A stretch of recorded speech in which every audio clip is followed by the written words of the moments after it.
Svezeme se rychlostí 200 km za hodinu na konvenční trati, ukážeme vám, co umí stroj pro úpravu a doplňování štěrkového lože a odstartujeme novou rubriku Legendy.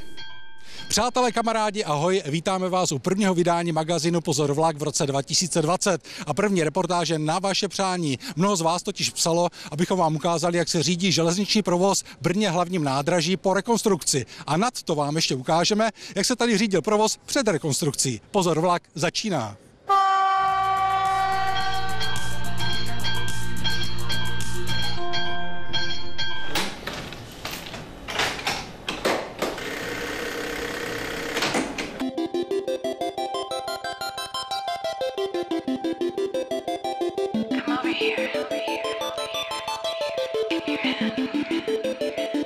Sledujete záběry řízení provozu na brněnském hlavním nádraží z roku 2016. Na tom, aby tehdy vlaky mohly co nejplynuleji přijíždět a odjíždět, se podílelo minimálně 14 lidí na celkem 7 pracovištích, vybavených elektromechanickými přístroji. Byl uzel řízen pomocí 6 stavědel rozmístěných přímo rozprostřených po velmi velké vzdálenosti v celém uzlu a jednou centrální dopravní kanceláří v původní výpravní budově. Takže to kladlo takové větší nároky na komunikaci. Navíc nebyly výjimkou situace, kdy kvůli starému a pro takto velké nádraží neoperativnímu elektromechanickému zařízení vlaky odjížděly se zpožděním anebo dlouho čekaly na vjezd do stanice. A protože zařízení pocházející převážně z 60. let minulého století bylo na hranici životnosti, Správa železnic přistoupila k rozsáhlé rekonstrukci sdělovacího a zabezpečovacího zařízení. Šlo o náročnou stavební akci za více než 2 miliardy korun s nutnou roční výlukou, která skončila v prosinci loňského roku. Během ní vlaky zajížděly do jiných brněnských stanic, přičemž nejvytíženější bylo Brno Dolní nádraží. Patří to k unikátním výlukám, protože samozřejmě tohle znamená obrovskou koordinaci stavby se všema složkama provozníma a myslím si, že stavba to společně s oblastním ředitelstvím Brno jako provozovatelem a správcem toho uzlu zvládla velice dobře. Směrem na tu jižní část, na Brno Horní Heršpice, došlo k rekonstrukci části železničního svršku, včetně železničního spodku. V praxi to znamená 22 nových výhybek, nové trasování kolejových spojek na odstavná nádraží i na Horní Heršpice jako takové. S tím související přesun a stavba nových návěstidel. Byly zde dosazeny nově elektrické ohřevy výhybek a v prostorech odstavného nádraží i elektrické přetápěcí zařízení pro přetápění souprav v zimním období. Součástí rekonstrukce brněnského hlavního nádraží byly také opravy 2 památkově chráněných mostů, po nichž jezdí vlaky, včetně obnovy jejich odvodnění a aplikace protikorozních ochran. Co bylo zásadní s ohledem na technologii, byla výstavba kompletní nové technologické budovy, kde de facto jsou v dnešní době soustředěny vlastně veškerá centra pro řízení, v podstatě řeknu, uzlu Brno. Brněnské nádraží se nově tedy řídí z jednoho dopravního sálu, kde jsou 3 výškově oddělené řady pracovišť, která nahrazují původní dopravní kancelář a 6 stavědel roztroušených po nádraží. Pojďme si jednotlivá pracoviště představit.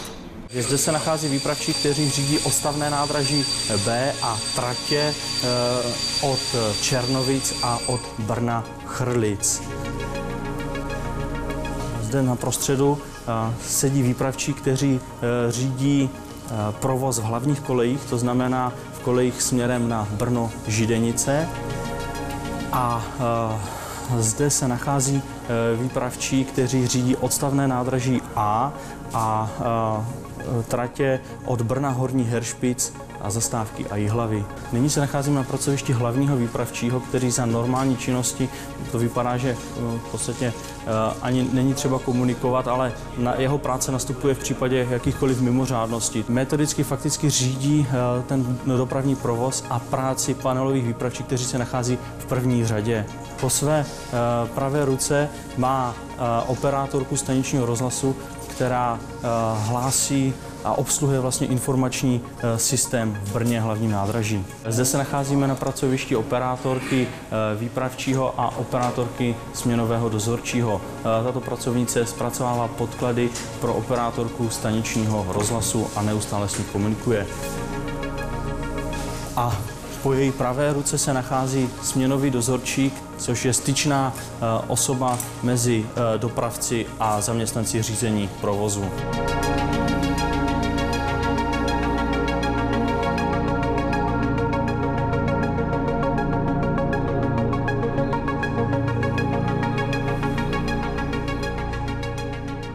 Nacházíme se v technologické místnosti staničního zabezpečovacího zařízení typu SA44. Jak vidíte, nová technologie tohoto zařízení je již plně elektronická. A zvládne každý den zabezpečit jízdu až 620 vlaků, které denně projedou brněnským hlavním nádražím. Konkrétně jde o 430 vlaků osobních a spěšných a 190 spojů dálkové dopravy, což znamená, že toto nádraží je na hraně své kapacity. A to může v případě zpoždění jednoho vlaku generovat zpoždění dalších spojů. Z toho vyvstává logická otázka. Proč část vlaků nezajíždí na jiná brněnská nádraží? Byl to i náš záměr. Určitě jsme směřovali určité penzum vlaku ponechat na dolním nádraží, které vlastně plnilo funkci toho brněnského železničního uzlu po dobu více než rok trvající výluky hlavního nádraží. To se nepovedlo, objednatelé dopravy, jak Jihomoravský kraj, tak ministerstvo dopravy, všechno zaústili do Brna hlavního nádraží, na dolním nádraží nám zůstaly pouze 2 páry vlaků denně. A ti objednatelé trvali na tom, i když věděli, že budou případná zpoždění? Ano, my jsme se domluvili, že z různých provozních důvodů budeme ten provoz v Brně řídit operativně. To znamená, že nemůžeme vyloučit za určité provozní situace, poruch a tak dál, že určité penzum vlaku bude mimořádně vedeno mimo hlavní nádraží na brněnské dolní nádraží. Proč se sdělovací a zabezpečovací zařízení brněnského hlavního nádraží rekonstruovalo? Proč se investovaly více než 2 miliardy korun, když se přece brzy bude stěhovat? To jsou časté otázky v různých diskuzích, na kterou má Správa železnic jasnou odpověď. Samozřejmě, že záměr zřízení nového železničního uzlu v té odsunuté poloze v oblasti dnešního dolního nádraží je dále rozvíjen, ale není to otázka nejbližších let. Tady opravdu, pokud měla být prodloužena životnost brněnského hlavního nádraží do doby výstavby nového uzlu, tak ta rekonstrukce byla naprosto nezbytná.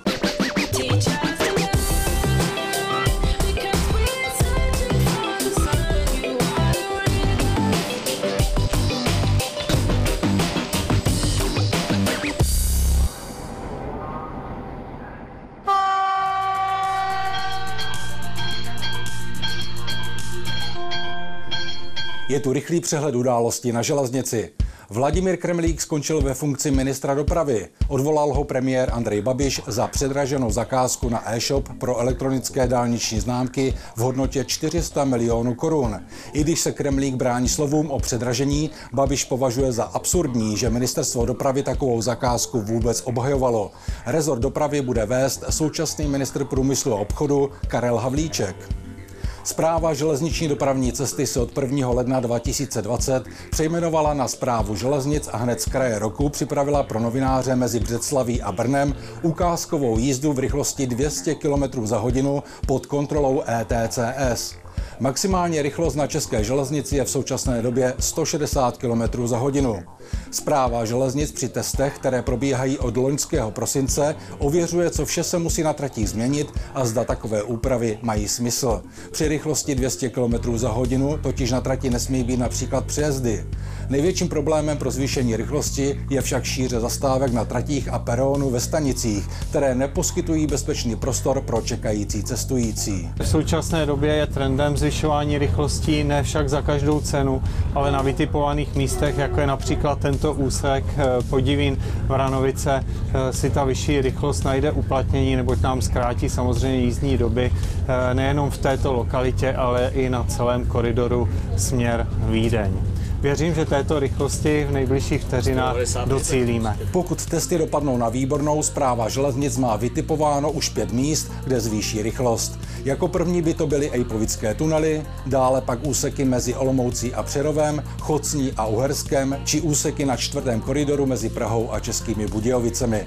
Stejné testy při rychlosti 200 km za hodinu a na stejné trati se odehrály už v dubnu roku 2002. Tehdejší vedení správy železniční dopravní cesty ale vyhodnotilo, že závody s časem neměly v danou chvíli větší smysl a proto se žádná trať na vyšší rychlosti neprojektovala. Ukazuje se, že to byla chyba, protože přestavba stanic a zastávek pro rychlosti nad 160 km za hodinu představuje v současné době neúměrné náklady. Jako možná cesta se jeví regulace vstupu cestujících na perony a do prostor zastávek či dopravní opatření ve stanicích. Bývalý šéf Českých drah Miroslav Kupec nastoupil k soukromému dopravci RegioJet na pozici technického ředitele. RegioJet totiž ohlásil velkou expanzi, která přinese nárůst provozních aktivit a rozšiřování vozového parku. Můj úkol je doplnit ten tým Radima Jančury, který je bezesporu úspěšný podnikatel, má velké vize a mým úkolem je v podstatě převzít ten technický úsek, jak tedy běžnou údržbu, organizovat periodické opravy, modernizace vozů. Samozřejmě nedílnou součástí je to, co už se zmiňovalo, že chceme vybudovat depo. Základní představa v tuto chvíli je hala na údržbu a opravy kolejových vozidel, vedle toho hala na vyvazovací a periodické opravy vozů, ale možná i lokomotiv některých a pak samozřejmě třetí část, která by se měla týkat toho, že chceme vybudovat vlastní kapacitu na revitalizace těch vozů a modernizace těch vozů. A dobrá zpráva. Parní lokomotiva U46-101 Polka z roku 1955 ze stáje Jindřichohradeckých místních drah je v plné kondici. Polka se po nutných opravách poprvé objevila na silvestrovské jízdě 29. prosince loňského roku. Mimo kotel, který se opravoval dodavatelsky, tak jsme vlastními silami opravovali šoupátkové rozvody, dělal se kompletně nový lak na lokomotivě a proběhla oprava armatur, kompresorů a dalších, řekněme, podstatných součástí. Polka měla být původně nasazena už v sezóně 2019, ale při opravách se postupně objevovaly další a další skryté závady, které oddalovaly návrat této parní lokomotivy. V sezóně 2020 bude v červenci a srpnu jezdit každý den z Jindřichova Hradce do Kamenice nad Lipou nebo Nové Bystřice. Teď si prozradíme, kdo vyhrál USB ve tvaru slovenské střely.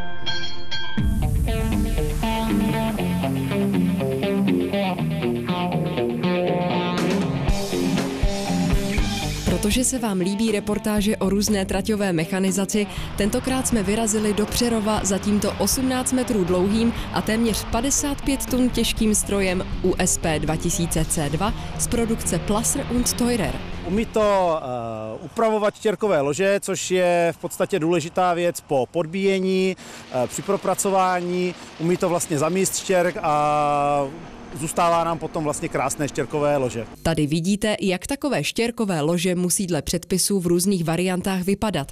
Jedině tak dojde ke zpružnění konstrukce železničního svršku a tím k tlumení dynamických účinků železničního provozu. A také se svršek podílí na zajištění dostatečného odporu proti příčnému a podélnému posunu kolejového roštu. Zkrátka je to věda a tento moderní stroj umí zajistit, aby podbíječka mohla opakovaně zhutňovat kamenivo pod pražci na správně vytvarovaném loži a s ideálním množstvím kameniva. Je to stroj v podstatě po 15 letech první nový stroj tohoto typu v České republice. Zásadním rozdílem je to, že je na podvozcích umístěn tento stroj, že nemá jenom dvojkolí a je celkově modernější, úspornější motory, zázemí pro strojníky, klimatizace, protože se pracuje v prašném prostředí, takže je to uspůsobeno modernější době.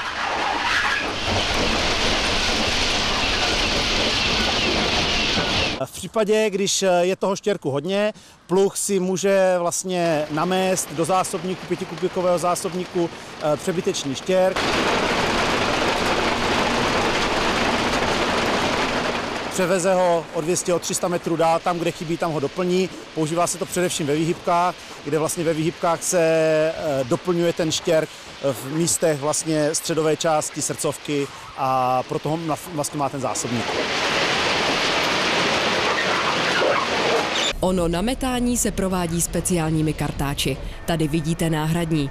A vyměňují se podle toho, kde a jak se používají. Kartáče se mění podle typu pražců, například pražce ve výhybkách betonové, dřevěné pražce mají ložnou plochu rovnou, betonové pražce v trati jsou vytvarované, takže i ty kartáče jsou vytvarované, mají různé délky těch zametacích pružných tyčí a tím pádem dosahují vlastně lepších výsledků toho zametání. A doplnil bych, že tento stroj má i zásobník na vodu, který má 800 litrů. Samozřejmě teď, když nám mrzne, tak už vodu nepoužíváme, ale v letních měsících, kdy je horko a prašno, v místech, kde jsou exponovány například při opravách stanic, kde jsou cestující, využíváme kropení kartáče, případně kropení zásobníku a tím pádem dochází ke zmenšení prašnosti a méně obtěžujeme vlastně cestující veřejnost.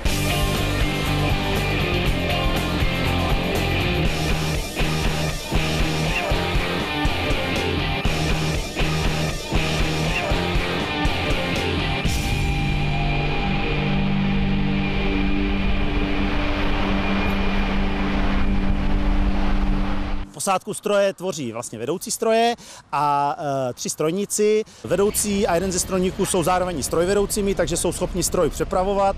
Stroj je schopen jezdit až 100 km rychlostí, je vybaven vlakovými zabezpečovači, takže nemá problém při přesunu vlastní silou.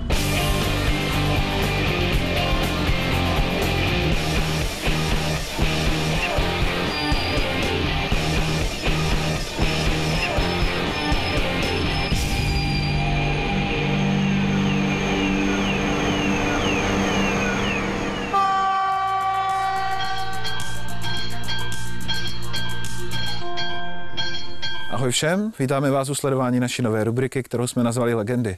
Jako první si představíme naše jediné sériově vyráběné 3nápravové lokomotivy, známé rosničky řady 710, neboli postadu T334-0.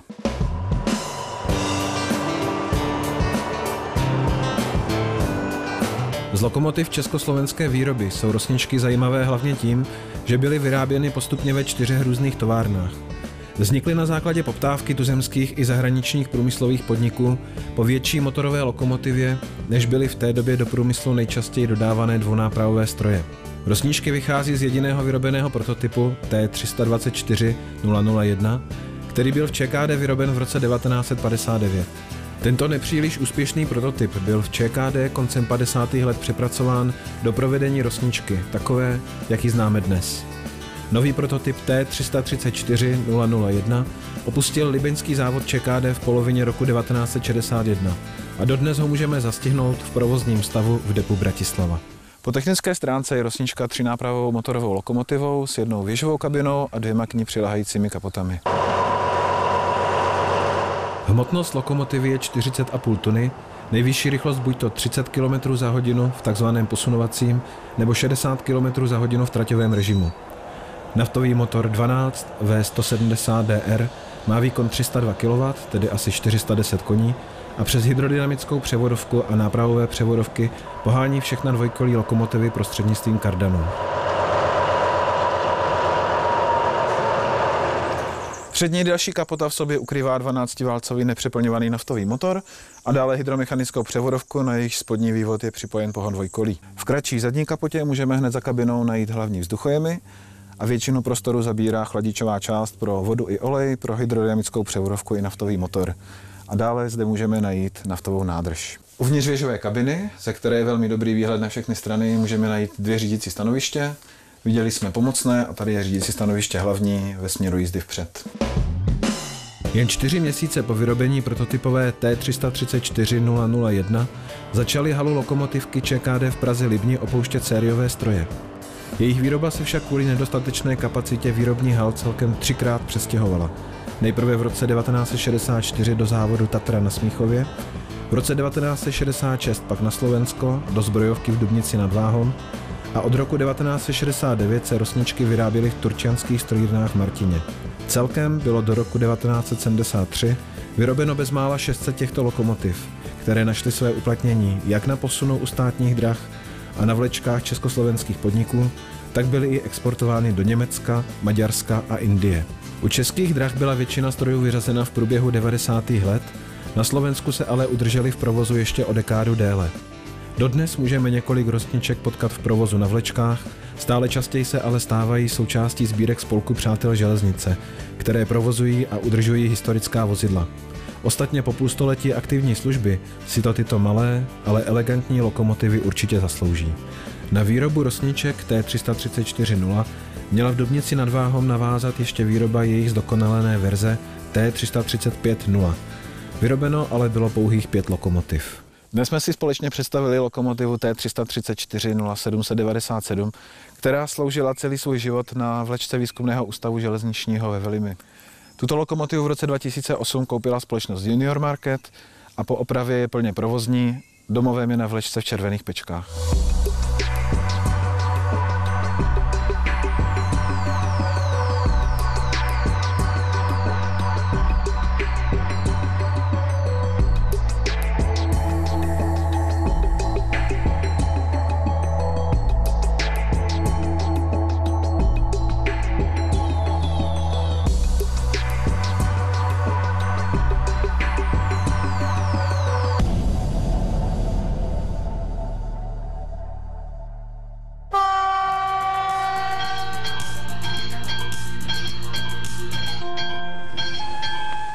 Nákladní doprava na hlavním tahu Čierná nad Tisou Ústí nad Labem vyžadovala, aby byly tvořeny těžké nákladní vlaky. Protože 4nápravové elektrické lokomotivy řady E499-0, 499-1 a 469-1 neumožňovaly vést těžké nákladní vlaky na většině úseků trati pouze jednou lokomotivou, bylo třeba vyvinout těžkou nákladní lokomotivu 6nápravovou, která by mohla vést nákladní vlaky i přes 2000 tun těžké sama, bez nutnosti postrkové lokomotivy v podstatné části hlavního tahu. Lokomotivy dnešní řady 181 a 182 představí film Ústředního domu dopravní techniky z poloviny 60. let. Byly vyvinuty pro těžké nákladní vlaky na hlavním tahu Ústí nad Labem, Praha, Olomouc, Žilina, Košice, Černá nad Tisou. První série E669-1, tedy dnešní řada 181, směřovala v roce 1961 na Slovensko. Výroba pokračovala i v roce následujícím a v letech 63 až 65 vyjeli z plzeňské Škodovky jen málo odlišné stroje E669-2. Dohromady to bylo 318 kusů pro ČSD. Hodinový výkon lokomotivy je 3000 kW, to je 4000 koňských sil, což představuje výkon dvouparních lokomotiv řady 556-0.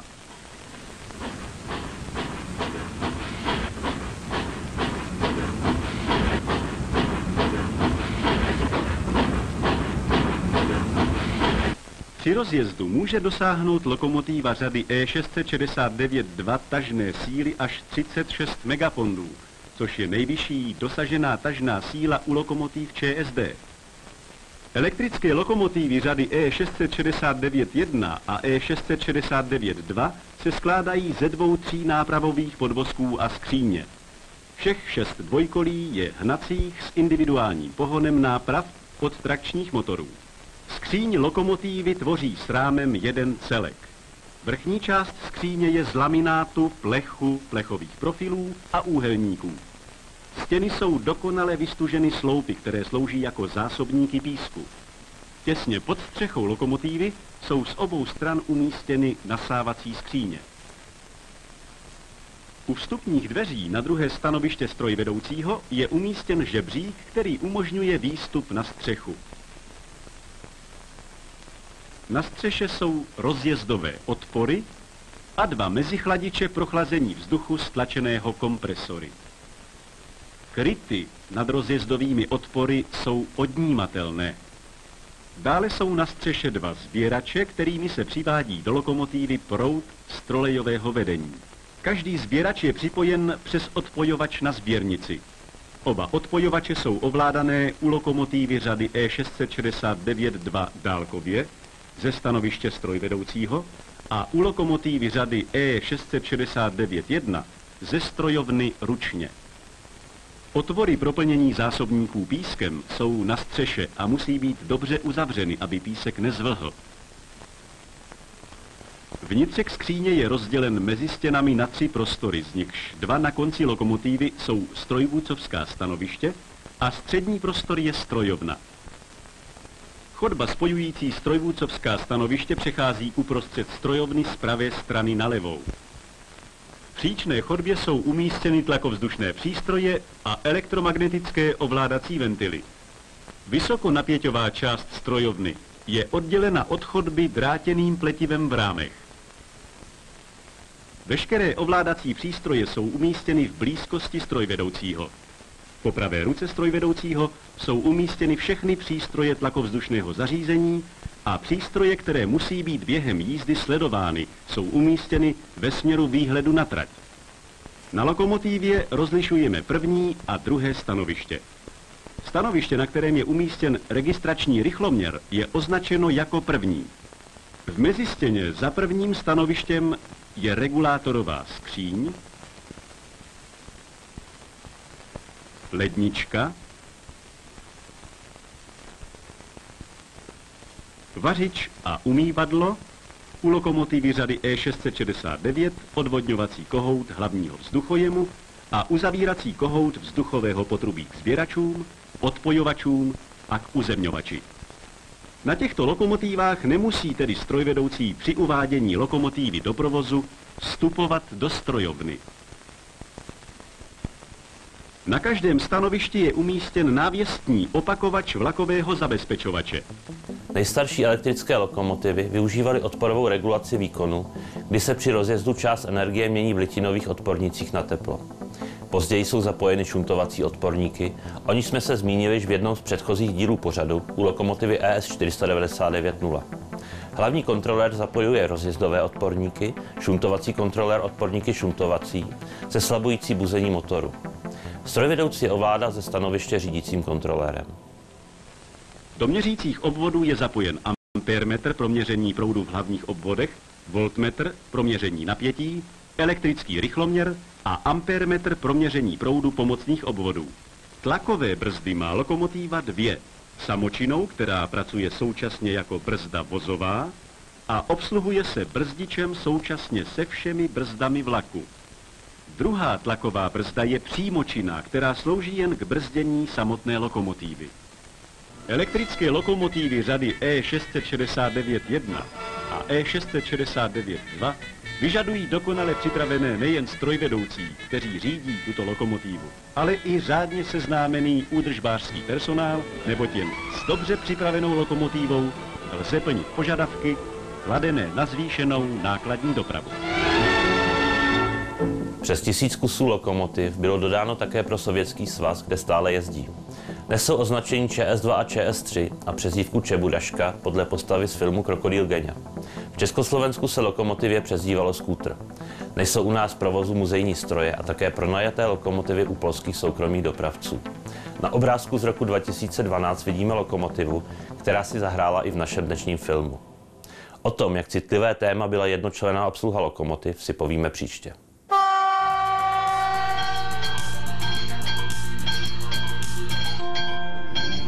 V první zarážce tohoto roku budeme ryze seriózní. S kamerou jsme totiž vyrazili na tradiční mezinárodní setkání kapitánů železničního průmyslu v Tetčicích u Brna, které se koná vždy na konci roku. A ptali jsme se, co přejete české železnici do roku 2020? Já bych jí popřál to, co se děje doposud, a to je velký rozvoj. A přál bych jí, aby jsme opravdu doběhli ten západní svět, ať už rychlým spojením, nebo vybaveností, anebo celkovou rychlostí. Určitě bych jí popřál zvyšování bezpečnosti, ale to se děje.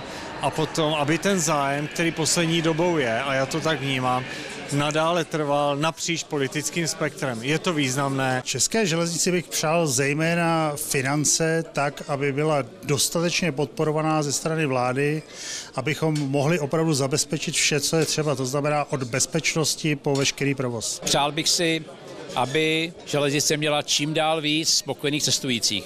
Aby jsme přistupovali rozumně i k vrtkám, které potřebujeme, ale aby jsme nezatráceli regionální tratě, protože ty regionální tratě většinou potřebují cestující, aby se dostali do práce a studenti do škol. Přál bych jí, aby lidé, kteří rozhodují, zejména na ministerstvu dopravy, spolupracovali i se sférou průmyslu, aby jsme společně hledali cesty, jak i to ETCS poličtit, jak to udělat tak, aby jsme dodrželi vysokou bezpečnost, ale taky dostupnost té železnice. Českým železnicám, ako vôbec celému sektoru, ako dopravnému, železničnému prajem naozaj ako do budúceho roka všetko najlepšie a dúfam, že zostane to, čo u vás je dobré.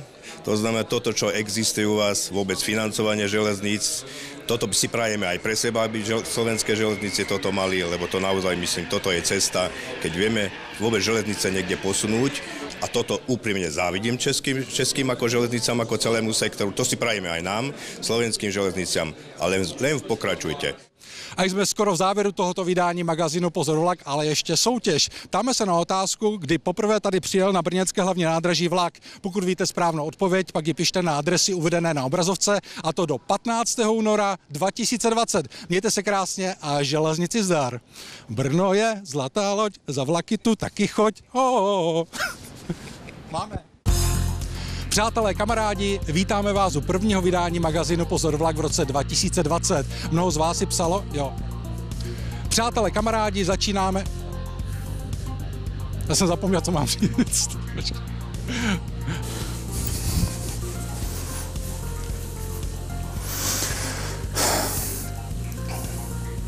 Je tu rychlý přehled události. Psali jste si o to, abychom vám ukázali zákulisí řízení provozu v Brně hlavním nádraží. A nad to vám ještě ukážeme, jak se tu řídil provoz před rekonstrukcí. Já si to vyležel.